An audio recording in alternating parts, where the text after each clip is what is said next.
Hello, hello. Here we are back for another edition of the Chris Macpherson Show, talking all things sports from across a broad landscape.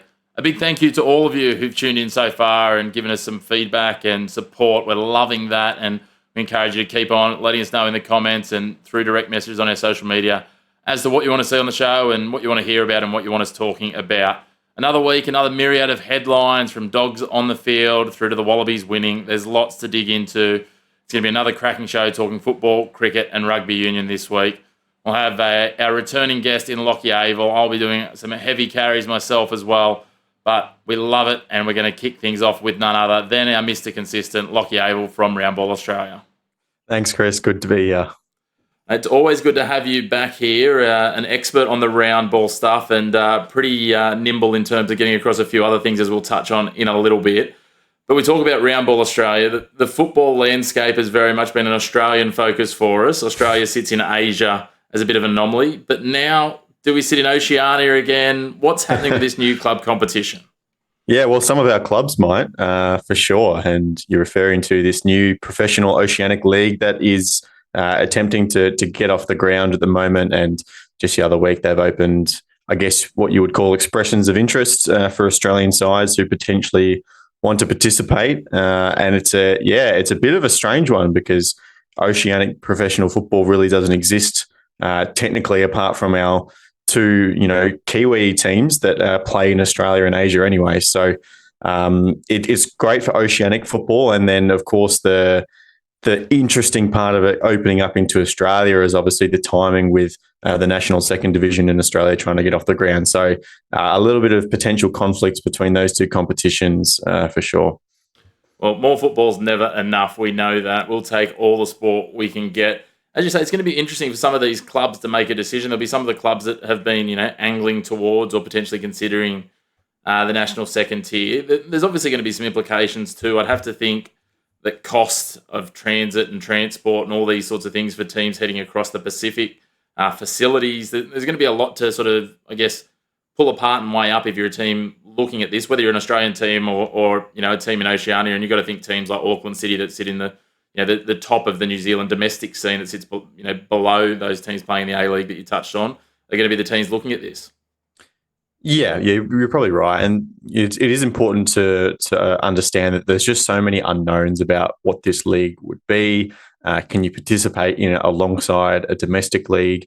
Does it have any pathways into a Champions League thing of sorts? Which currently in Oceania, as Auckland City know very well, the Champions League is the path towards the FIFA Club World Cup, which is very important for them at the moment. That's going to be a massive source of revenue. So there is still, it is very, very early days in this competition, but I think some of the Australian clubs will see this as a little bit of leverage towards Football Australia, because until now, their only path to getting out of the NPL and into the broader Australian, at the very least, footballing landscape has been through this potential NST that has been dragged on and on and on. So if nothing more, the Oceanic League represents potentially a different option just to be explored, perhaps nothing too much more than that, but definitely a different path that would just have people at FA thinking a little bit. Yes, it could be an interesting bargaining chip, as you say. It's certainly going to be interesting as we watch this unfold and see what comes to light, as we've seen with the NST. These things don't happen quickly or overnight. It'll be an interesting time when we potentially see the two teams getting automatic qualifying spots into Asia, being from Oceania, and can't go being Auckland and Wellington, and potentially Australian teams then winning Oceanic leagues and potentially taking their spots, but they can't either. So it could be an absolute mess. It could be a revolution. Either way, as I said, the more football that is professional football and creating more chances for people to play the game at the top level, the better from my point of view. But I guess we'll watch this space as we have been for some time with bated breath alongside the development of the NST. Yeah, absolutely. Again, there's so many unknowns about it. Its core purpose is really to be a driving force for Oceanic football in all these Pacific Island countries, and really just trying to get professional football to exist in that part of the world to grow the game. So that's the main reason why it's there. So if Australia can have a small part in helping that, then that's probably a good thing. Certainly it makes sense as we see the two New Zealand teams now in the A-League, and obviously the expansion of the World Cup will see more than likely New Zealand become an automatic qualifier or the top Oceania team. So we'll continue to see the development in the Pacific, and we look forward to that. But closer to home on home shores, the A-League men's continues to march on, Lachie, and we've just wrapped round 4 as we head into the international break. And some results that probably went with script in terms of the majority and in terms of expectation across the board, but a couple too that might have surprised, I guess. Sydney FC, one of the talking points. They just haven't quite found their groove yet. Yeah, that's probably the big surprise out of the round. Like, obviously, there was circumstances here. Hayden Matthews getting sent off in the first half, well within his control. There were 2 silly yellow cards that he didn't have to give away, but he was sent off just towards the end of the first 45. So they were always struggling. But this game, it was, kind of your peak A-League, if you will. Just the whole red card. Sydney were then dominating towards the second half. Even with 10 men, MacArthur had so many simple chances to score goals, but it took an overhead kick from Piol to actually get the lead. And then Sydney keep dominating, score, think they have the equaliser, and then lo and behold, Marin Yakalish, who had so many good chances in the whole game, ends up scuffing a ball that goes into the net. And true to form, then goes to the corner flag and tries to kick it over and completely misses that as well. So it's such a funny game of football, very entertaining, it must be said, for that Sunday afternoon. But yeah, that's probably the big surprise. Everything else probably within the realms of normality, but massive concerns for Perth Glory there. That 5-0 loss again at home to an injury-ravaged Melbourne City. That does not look very good for Perth at all. Plenty of controversy in the Adelaide Western game, as I'm sure you'll bring up. And then, the Wanderers finally turning on the tap against the Jets was cool to see as well. Yeah, well, I was gonna skip back to Friday and talk the Jets. The Jets and the Mariners, two sides very geographically close to each other, and unfortunately their performance very similar to each other as well, and leaving a lot to be desired at the moment, those two sides. I don't know where you want to kick that off or whether we want to take the positive angle, mate. The Wanderers, as you said, starting to turn on the tap, and that could be a bit of an ominous sign for sides as they've finally got their sights set on goal. No, I have no problem talking about the pessimistic angle. The Mariners and the Jets, yeah, I don't see much from them this year, to be honest. The Mariners, we've talked about plenty. They've had struggles everywhere at the moment, plus a few key injuries, so I don't give them much hope. And the Jets, I think that victory over MacArthur was... Papering over the cracks? Yeah, that's a good way to describe it. A bit of a cloak and dagger kind of situation. It wasn't their true self. MacArthur had the best of that game, and I said it on this show as well. And Eli Adams had a couple of good moments that got them 3 points, but it didn't really show much in terms of the team performance. And, I think that was evident in this game. And the Wanderers, we've always said, are a team that are going to be able to score goals, and that's what they did. But even against the Jets, they couldn't keep a clean sheet. So that's going to be their issue. Obviously, Juan Mata starting on the bench is a massive talking point as well. If you're going to bring him in, why you're not building your team around him? But then the counter argument is, well, you've just won the game by 3 goals. So perhaps Juan Mata on the bench is that where he belongs. Yeah, potentially. It's an interesting piece, isn't it? And there's been lots of talk about in the press this week around, their coach, Alan Stajic, whether he actually had any input in Mata coming into the club because, you have a marquee signing, bums on seats and all those sorts of things. But at the end of the day, like, team chemistry and team performance is what's going to keep Alan Stajic in a job, not how many minutes Juan Mata gets. Yes and no. I think it's tough because if you bring a player like Juan Mata in, you just think of his experience, and he's won World Cups, he's won Champions Leagues. Like, he knows how to play the game, right? And yes, he hasn't played a lot of football, but he's been training quite hard with teams around the world. And his physical fitness, Alan Stajic said it in round 1, even when he didn't start him, that he still thought he could come in and play 90 minutes. So I really don't think the fitness thing here is an issue. It's his style of play. Of course, like, he can't do as much intense running, but he can still run out of game. So I was listening to A-League Off Air, Daniel McBreen was saying his understanding is that Alan Stajic was at least somewhat involved in bringing him to the club. So I think that kind of rules out the argument that it was kind of just sprung on him by the club.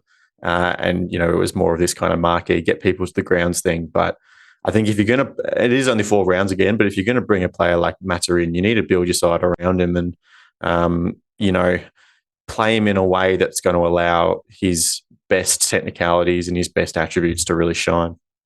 It'll be interesting to see how that evolves. One thing that is to take away is I don't think him being signed there is really drawing crowds, because outside of the RBB, Western Sydney Stadium looked a little bit empty on Friday night. It did, but again, this is what happens when you're a Western Sydney Wanderers fan and you haven't seen your team win at home and since the 1st of January 2024. So It worked for the derby. They had a few months to promote it, and they knew there was him against Douglas Costa, and they managed to sell out Parramatta, which was great.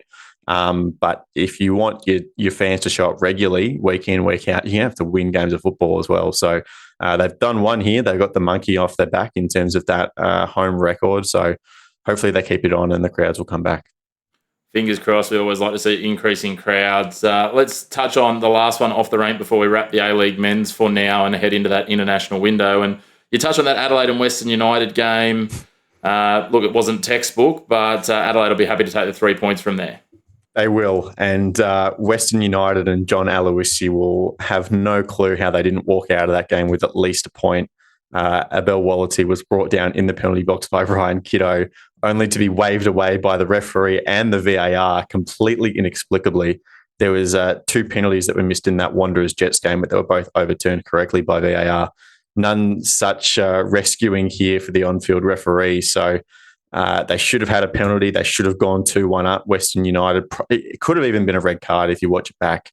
He's right in front of goal. He's going to put it away. So that's going to hurt them. The own goal conceded by Dylan Leonard as well. The ball is literally rolling out for a corner and just instinctively played out at it and put it into his own net from a strange angle. So they have to be incredibly disappointed with the way that they lost this game.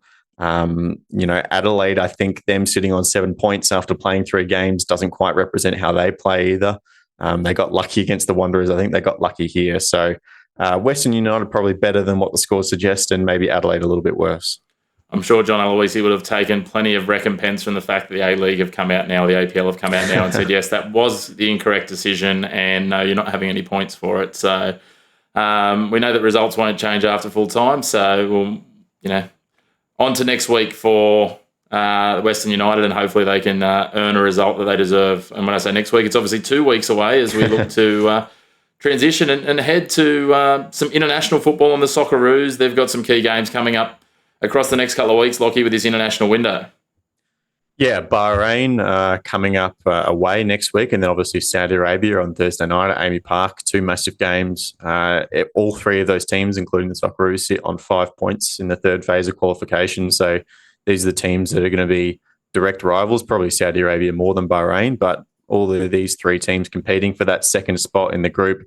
Japan miles ahead, of course. So it's that top 2 that get automatic qualification to the World Cup after this phase. So this is a massive game. If you can beat Saudi Arabia and you can beat Bahrain here, that's at least a 3-point gap that you're putting on the field, crossing over to the second half of this group. So there's 10 games total. So by the end of this window, we'll have played 6. So if you can end this window with a little bit of space to your competition, Tony Popovich will be feeling pretty good, I think.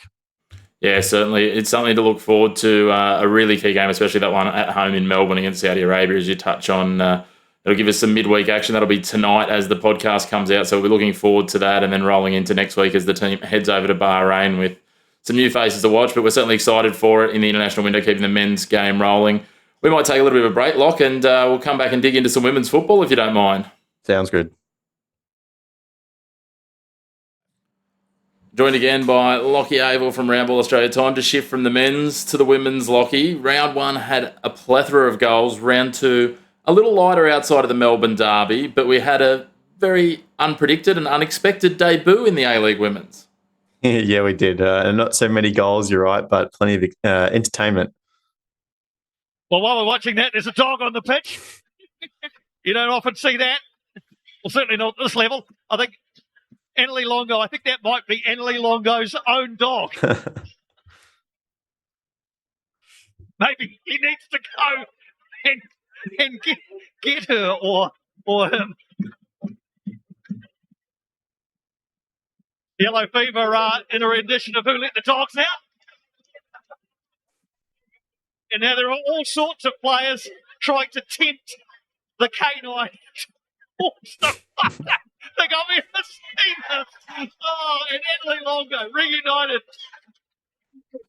Tiger eventually found his way home. I think the main thing that made it hilarious was it's professional sport with a dog on the field.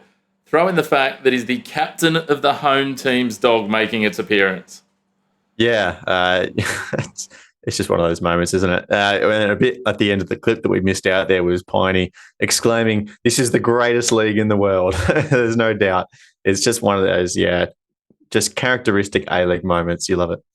Well, we had absolutely everything across the weekend. Obviously, it would be remiss of us not to, focus a little bit more on the fact that Canberra did head over to New Zealand and get a win in that game, which was a crucial 3 points for the team from the nation's capital.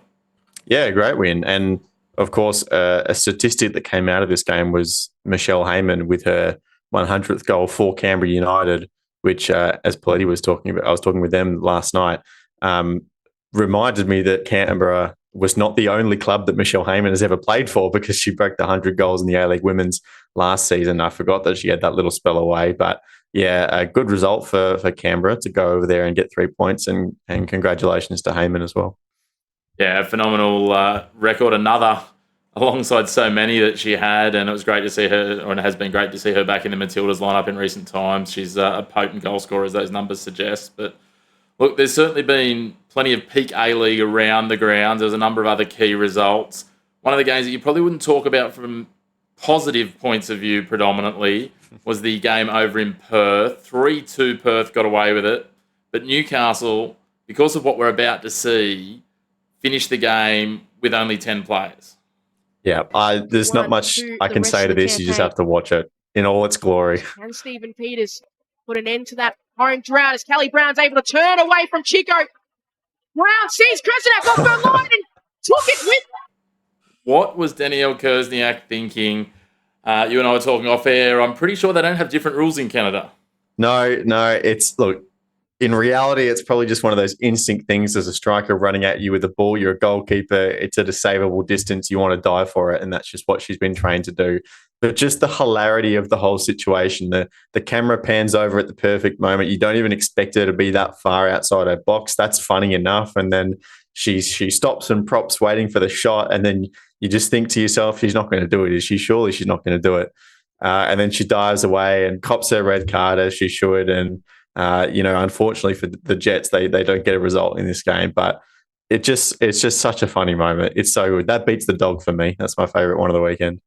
It was certainly an interesting and another peak A-League moment, as you say. It's good news for one Newcastle Jet, and that's Ali Borcher, the NPL keeper, who's now been signed to an academy deal because she'll be sitting on the bench for the Jets this weekend, more than likely. So Kersniak will have a week to think about what she was doing, and we'll get into round 4 in a moment. Actually, it'll be round 3. I'm getting ahead of myself. But the Jets, despite losing over in Perth, managed to have 2 players nominated for Goal of the Week in the Mitre Goal of the Week for the A-League Women's. One was young Josie Allen getting her first goal that gave them parity in the first half. The second was one of the headline conversation signings to start the season, Sheridan Gallagher, the former young Matildas captain. Lachie, she returned to the Jets this year on a release from the Knights in the NRLW. She'll go back to the Knights after this season. But she showed in stoppage time why the Jets moved everything to get her on board. Yeah, absolutely. I mean, question is, this goal is nuts. Certainly gained a few metres there. Open. Pass almost cut off by Anderson. Davis winning that battle with O'Donoghue. Gallagher. Tees up Sheridan Gallagher! That is phenomenal shooting from long range to be able to put that into the postage stamp. There's no keeper, men's, women's, that's stopping that. No, and she obviously just has so much power that you need to be a rugby player, right? That she can kick it a lot harder than many of those girls out there playing in the A-League at the moment. So, I was a bit skeptical whenever these players come cross code. They're going to be tremendous athletes, but you have to wonder how much of the touch do they have for football after playing, a sport with their hands for so long. So those question marks were there, but I think she's proved a few of us wrong, including me. It's only been a few years since she was in the Young Matildas, so it's great to see her back. I know Newcastle sporting fans are certainly loving having her around, 12 months of the year in Newcastle jerseys, if you will. So we've seen her up against Wanderers when she came on in round 1. She managed to utilise her pace as well. She's very quick off the mark, so she's going to be an absolute handful, and I think we'll see her getting more and more minutes as the season progresses. But that's our round 2 wrap. Round 3, Lachie, what are the key look-aheads? What games are you looking forward to as we head into the standalone round as it is, because the men are on the international break? Yeah, it's interesting. Obviously, looking at the fixture list, obviously you've got the Sydney Derby there. That's the standout, Sydney FC versus Western Sydney Wanderers. You've got on the men's side of things there, they're holding some of their marquee fixtures for Unite Round the following week, where the women are obviously trying to take advantage of this solo week. So a little bit of a strange time slot at 2:15 in the afternoon, but from what I understand, that's part of the commitment to have the game on 10 bold. So it's on terrestrial TV, which is great. That one's obviously the headline. The two big Sydney teams going up against each other. Sydney not off to the hottest start this year either, so it'll be an interesting game. It will be an interesting game. There's also a Melbourne derby, not the most traditional of Melbourne derbies, but as we saw in the men's last week, Sydney and Macarthur are starting to become a bit of a rivalry. We've got Melbourne taking on Western United, so this will be an interesting one as well. Both these teams are strong performers in the women's. Yeah, strong performers, absolutely. I think a lot of fans like to call it hashtag not a derby. The rivalry hasn't quite grown between the two clubs yet, but you're right. Two teams that I think a lot of people will have in the top three with Sydney FC, or maybe top four, let's say, with Sydney FC and Melbourne City. You kind of got those four teams that are in there fighting for those spots. They definitely look like four of the strongest squad-wise going into the season. So, yeah, two of the heavyweights for sure. The other one I'm looking forward to, mate, Friday night, Brisbane versus Perth. That's going to be interesting to see how that shapes up. Both teams coming off different sorts of wins after a very slow start to their season. Brisbane certainly will head in as favourites at home with an extra day's rest.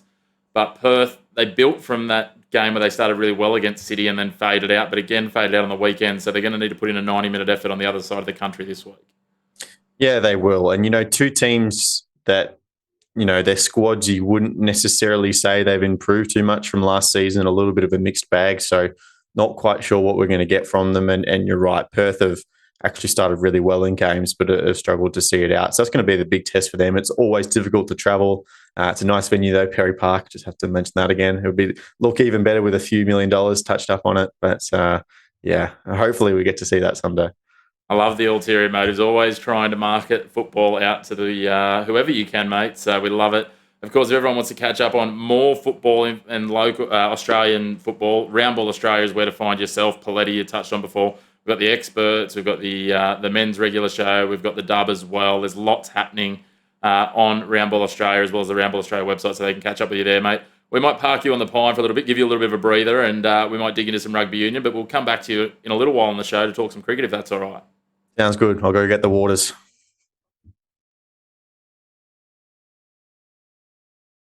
Well, while giving Lachie a spell, it's time to jump into some rugby union action and what isn't to love about a last gasp Wallabies win. We saw it well into the extra time.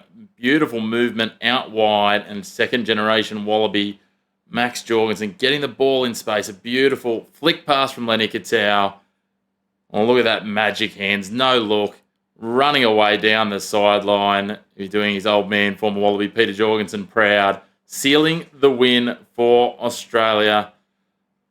A crucial win against the old enemy England. It keeps the dreams of the 40-year drought of the Grand Slam alive. A wonderful start to it. We're certainly hyped up here at the Chris Macpherson show. We're all about the Wallabies. It might be overhyped, it might be overreaction, but let's cheer on that Grand Slam. They turn things this week to a clash with Wales. They're always an interesting one for us. It's a huge weekend of rugby on Stan Sport, and we can't wait to get into it. Big games. We've got New Zealand up against France as well, and the English trying to bounce back from losses to us, and the All Blacks up against the Springboks. They're going to have a tough job. But the Wallabies to win against Wales, we can't wait for that. It's a huge weekend, as we said. All things rugby union. Let's go the Wallabies, and let's get around it. A big weekend for the boys. Well, we welcome back. He was Mr. Consistent earlier. He's Mr. Versatile now. He's coming in to talk all things cricket and the Australia-Pakistan white ball cricket at the moment. Lachie, Avil, welcome back on deck for the closeout of the show. Thank you. Yes, bat and ball this time around. Mate, there's not much you can't do. Australia and Pakistan, the one-day series. Pakistan getting their first series win in Australia for 22 years. It's a little bit of a shock to the system. Look, yeah, it is. It is a bit of a shock to the system, especially in the manner in which Australia lost those two one-days. Quite brutal. Look, it's one-day cricket. It's a shorter form, not the shortest, of course, but shorter. So there's a little bit of variability about, but definitely not the way that the Aussies would have wanted to kick off their summer. No, the Pakistan pace bowlers just absolutely took us apart. They won those last two games by 8 and 9 wickets, respectively. A lot of people talk about this and sort of say, we were missing a lot of players. We rested a lot of test players. It's a big workload, all the international cricket, the domestic leagues that we see around the world as well. But it's an interesting piece. Maybe Australian fans, you've only got to look at the crowd that turned out at the stadium. Under 20,000. Looked bad because it's a big ground. But do Australians not really engage with one-day cricket, or is it the chicken and the egg where it's a weakened team and so we weren't expecting as much? It's not the big rivalries that we'll see later in the summer? That's a very tricky question. Look, I don't think it's that the Aussies don't care about one-day cricket. It's definitely the third of the three formats that we play. Obviously, Test match cricket is the original, and the Big Bash and the T20s is the one that's lighting around the world at the moment. So maybe it does have that kind of third sibling kind of energy about it. It's the kind of one that we sit through until we get to the stepbrother. Yeah, exactly, the one the entree until we get to the main course. But look, it's a game of cricket at the end of the day, so cricket fans will eat it up, and it's honestly, it feels like one of the more pure is not the right word, but one of the more fascinating versions of the game from a theoretical stance, because you got the mix of a batsman being able to build an innings, but also the shot making of a limited over format. So, look, it's always fun to watch cricket, but yeah, you're probably right that probably not as many people getting around it as we'd hope. I think it's that balance, isn't it? The T20 is the entertainment. You don't have to be a cricket fan. You can be a casual observer and go and get in and out in 3 hours. The full 8 hours of one day are, if you're a purist, as you said, you're going to get to the test scene. It's a really congested landscape too. If you are a cricket fan, you've only got to go back 20 years. And if you go back to 22 years ago when Pakistan last won in Australia, we didn't have the options. You would get the Australian games in Australia and you wouldn't see the IPL, the Caribbean Premier League, Afghanistan versus Bangladesh, India versus England, West Indies versus someone else. Like, there's so much at our fingertips just in the cricketing landscape without anything else. It's hard to care about it all. Yeah, that's correct. And it does feel like we're very close to a tipping point ever since, the commercialization of T20 cricket has really heated up.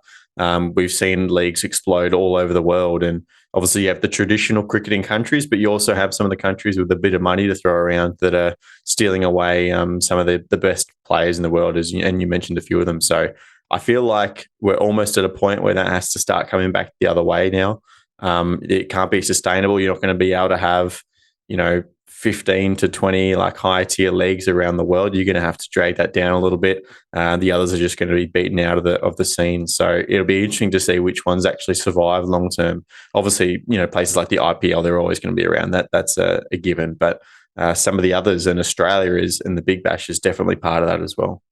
Yeah, it's going to be an interesting space. Something has to give, as you say, when it goes to America and the UAE for the International League, you've got South Africa.